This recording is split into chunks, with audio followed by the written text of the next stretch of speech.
Hey gang, I want to cover the concept of keeping your light and shadow separated, and that has to deal a lot with the quality of light. And so I'm going to cover this concept where we have to keep the light and shadow separated, and that depends on how intense the light is. So, on an overcast day, it's very hazy. Your separation between light and shadow will be closer together. And so therefore you kind of have less to work with. When you have a full spectrum, then you have maybe a bigger gap, right, to work with your values between light and shadow. So as you can see here, I have two little value scales I kind of put up quickly. And the top line up here is light. Okay, so we have basically our light value scale, which is 1 to 9. Our shadow, which stands for the S, is our shadow scale. And this is what we call a two-step drop from the first scale, okay, from light to shadow. So if this is my 1, I'm going to go 1, 2. That's 2 steps over.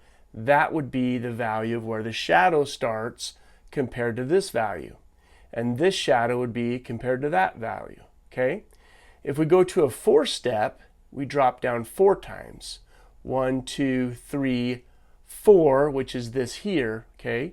4, which means my value from light to shadow is 4 value separation. Now, this upper one, this 2-step, is typically like a hazy, sunny day. An overcast day may only be a 1-step, which means it's very subtle.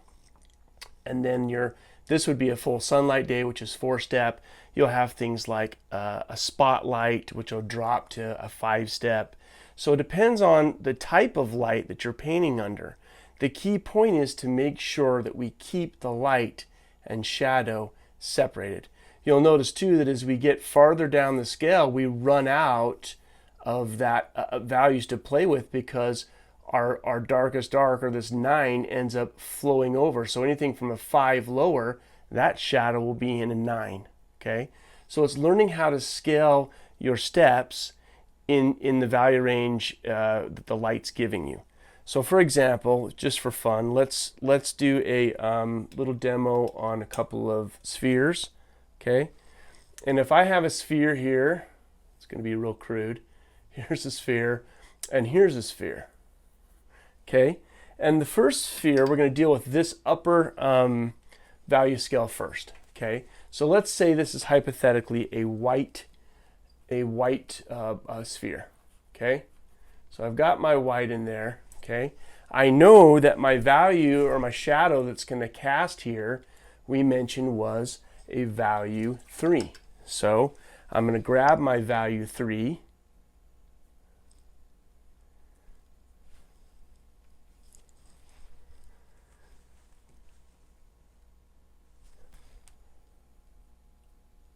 I'm going to grab my value 3 and basically put in what we would call the core line. Okay, because that is actually the shadow, where reflected light isn't getting.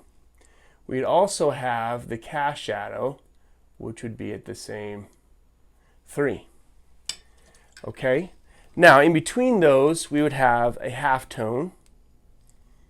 So I can use this value 2 up here very carefully to bring in a halftone. Okay. Now I've got to keep that light and shadow separated. So that means in my reflected light, I really can't use a lot of value there, or key up the value bunch, because then it interferes with this number 2 that I have. Okay. So if I keep that shadow in a 3, this is where color can come in to help out. Okay. But what I'm going to do here is I'm just going to use a quarter value. I'll move up just a bit, a tiny bit. Give me a second to mix it. Just to influence that and show that it's there. Okay? So see that little bit of reflected light in there? It's a tiny bit, but it shows up. Okay? Then we have our darkest dark, which would be our accent down here underneath the ball, and we don't necessarily have to go too dark, but we can kind of influence that down in there a little bit. Okay, so that gives me a very subtle light quality to work with, okay?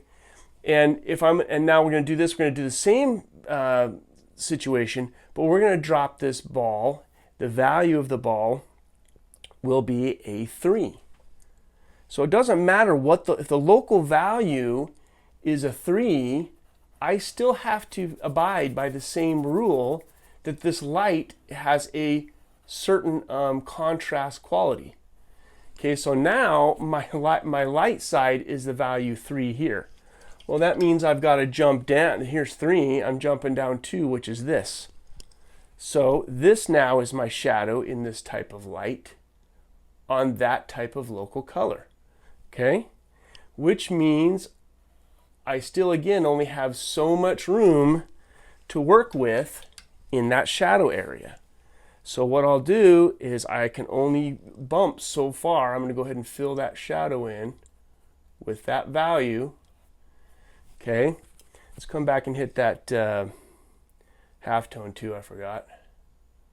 Here's my halftone, right, that runs along the ball. Okay, so notice how that value holds up. This step between light and shadow are the same on each depending on what the local color is.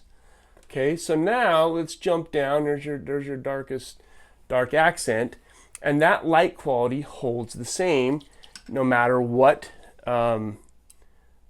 local color or local value that is. I'm going to darken that a hair more, just restate it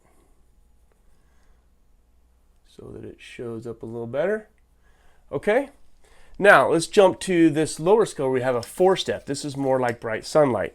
So it's the same game. We're just going to make use of the larger value step. So here's my 2 spheres. Okay, I'm going to come in and get this will be a white one again. Okay, but this time the light's bright, so the shadow is much darker, and it's 1, 2, 3, 4. So it's a 4. That means my shadow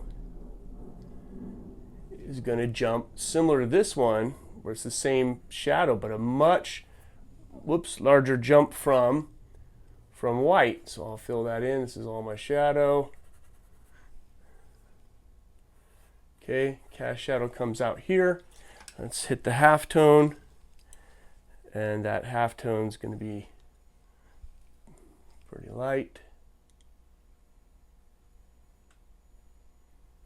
Remember that core line, so you go into shadow on a rounded form, is always soft. That gap in between there has to move soft because the light's curving over it slowly. Now, I have a little bit more room to play reflected light. Let me restate that again just so I can fill in those whites.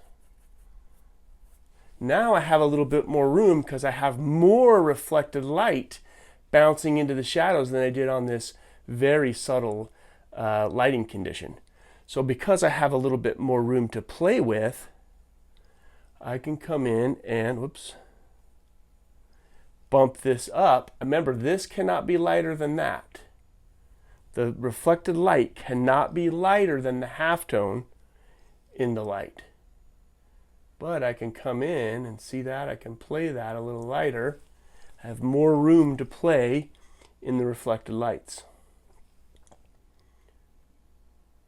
And that is how we perceive that type of light. Okay, it's very bright, a lot more contrast. Now we jump to this one. Let's do the same thing. We're going to drop that to a value, maybe a 4. I think that's what we had before, is a 4. So this, now the local value of this is a 4.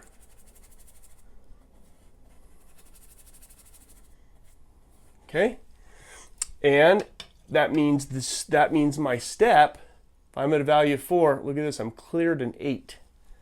Okay, so that jump between light and shadow still has the same amount of steps.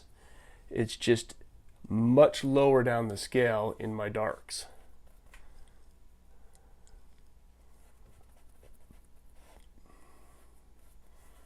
Okay, let's hit the halftone.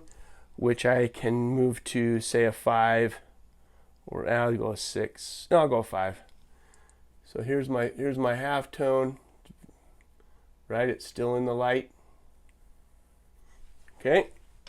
Now, oops, sorry about the camera bump. We've got this shadow we talked about. That was an 8. Forgot to cast that. Here's my cast shadow. Okay. Now I have to remember that I only have so much room to work in that shadow. So I can bump into a 7, maybe a 6 if I want to. But that reflected light has to stay down, can't get lighter than what's in the halftone, or I have 2 light sources. Okay, then I have my dark accent under here. It shows up. All right, the point is you have to maintain the value separation between light and shadow in whatever scale of light you're in. And I'm bringing this up because what happens is you guys, some of you, will get a little bit off on your light and shadow. Things don't stay separated between light and shadow, meaning you've keyed up your shadow and it's too close to the light. There's not a big enough step. So a bright sunny day ends up looking like an overcast light condition, where your warm and cools are so close together, or the values are so close together, they don't feel like sunlight and shadow.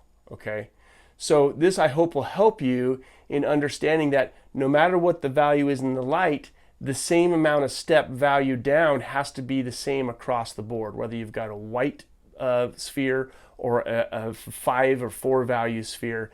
That value jump has to be the same in order for this light and shadow to stay separated in your subject. Hi, my name is Mitch Baird, and I'm over the moon about working with you. What an opportunity.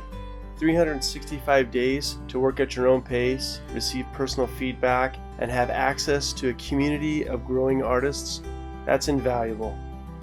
Aesthetics and the art of picture making is a lifelong pursuit, full of questions and stumbling blocks, but it's also full of wisdom and rewards. In the 25 years I've been painting and teaching, I've found that there is a crucial and particular way of seeing that every artist must grasp if they want to obtain wisdom.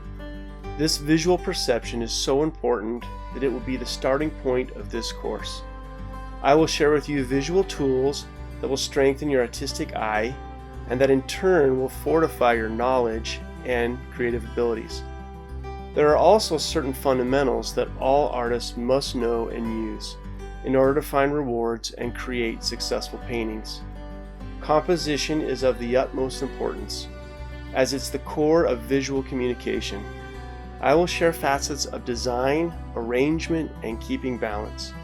Drawing will feature concepts on proportion, shape, and linear perspective, as they are the forces behind two-dimensional and three-dimensional space. The lessons on value will present insights on how to see values clearly and how the form principle affects everything in our visual field. Lastly, I will cover color, the final frontier in an artist's exploration. I will share the aspects of building a solid foundation on how to see and identify color, as well as mix it and use it with harmony. No matter your level of experience, the information shared in this course will elevate your understanding and will assist you in your search for excellence. I look forward to helping you along in your journey, as well as sharing mine with you too.